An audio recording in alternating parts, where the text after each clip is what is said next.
संसद में वो बात सुनना नहीं चाहते। संसद और प्रजातंत्र और संविधान का अपमान और संवैधानिक मर्यादाओं को हर रोज रोंदने का काम मोदी सरकार करती है और सवाल हमसे पूछती है।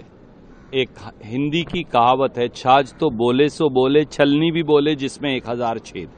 जो लोग संविधान और प्रजातंत्र को बुलडोजर के नीचे रौंदते हैं वो संविधान और प्रजातंत्र की रक्षा करेंगे। नीति आयोग का भी जो प्रश्न है, प्लानिंग कमीशन को अबॉलिश किसने किया?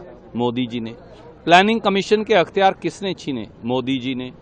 नीति आयोग के माध्यम से खेती विरोधी 3 काले कानून कौन लेकर आया? मोदी जी। हर वो जो उल्टा फैसला उन्हें करवाना होता है वो नीति आयोग से रिकमेंड करवा लेते हैं, पर उन्हें अख्तियार तो अब कोई नहीं बचा।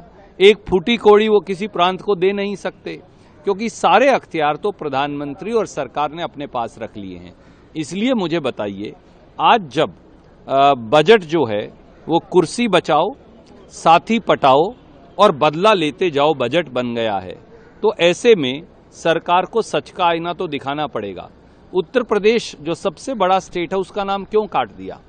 महाराष्ट्र और हरियाणा हारते ही उन दोनों प्रांतों का नाम क्यों काट दिया? पश्चिम बंगाल, उड़ीसा, तेलंगाना, कर्नाटका, केरला, इनके नाम बजट से क्यों काट दिए? राजस्थान का नाम क्यों काटा गया? इसी तरह से वो छत्तीसगढ़ हो, मध्य प्रदेश हो, वो तो भाजपा शासित प्रदेश है, वो झारखंड हो, उनके नाम क्यों काट दिए गए? केवल इसलिए कि प्रतिशोध की आग की ज्वाला में भाजपा धधक रही है। जहां जहां वो चुनाव हारते हैं उन प्रांत के लोगों से बदला लेते हैं। हम लोगों की आवाज उठाते हैं, वो लोगों के अधिकार छीनते हैं। संसद में वो बात सुनना नहीं चाहते। संसद और प्रजातंत्र और संविधान का अपमान और संवैधानिक मर्यादाओं को हर रोज रोंदने का काम मोदी सरकार करती है और सवाल हमसे पूछती है। एक हिंदी की कहावत है, छाछ तो बोले सो बोले, छलनी भी बोले जिसमें 1000 छेद। जो लोग संविधान और प्रजातंत्र को बुलडोजर के नीचे रौंदते हैं वो संविधान और प्रजातंत्र की रक्षा करेंगे। नीति आयोग का भी जो प्रश्न है, प्लानिंग कमीशन को अबॉलिश किसने किया? मोदी जी ने। प्लानिंग कमीशन के अख्तियार किसने छीने? मोदी जी ने। नीति आयोग के माध्यम से खेती विरोधी 3 काले कानून कौन लेकर आया? मोदी जी। हर वो जो उल्टा फैसला उन्हें करवाना होता है वो नीति आयोग से रिकमेंड करवा लेते हैं, पर उन्हें अख्तियार तो अब कोई नहीं बचा। एक फूटी कौड़ी वो किसी प्रांत को दे नहीं सकते, क्योंकि सारे अख्तियार तो प्रधानमंत्री और सरकार ने अपने पास रख लिए हैं।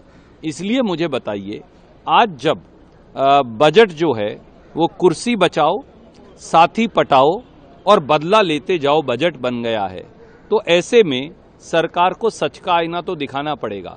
उत्तर प्रदेश जो सबसे बड़ा स्टेट है उसका नाम क्यों काट दिया? महाराष्ट्र और हरियाणा हारते ही उन दोनों प्रांतों का नाम क्यों काट दिया? पश्चिम बंगाल, उड़ीसा, तेलंगाना, कर्नाटका, केरला, इनके नाम बजट से क्यों काट दिए? राजस्थान का नाम क्यों काटा गया? इसी तरह से वो छत्तीसगढ़ हो, मध्य प्रदेश हो, वो तो भाजपा शासित प्रदेश है, वो झारखंड हो, उनके नाम क्यों काट दिए गए? केवल इसलिए कि प्रतिशोध की आग की ज्वाला में भाजपा धधक रही है। जहां जहां वो चुनाव हारते हैं उन प्रांत के लोगों से बदला लेते हैं। हम लोगों की आवाज उठाते हैं, वो लोगों के अधिकार छीनते हैं।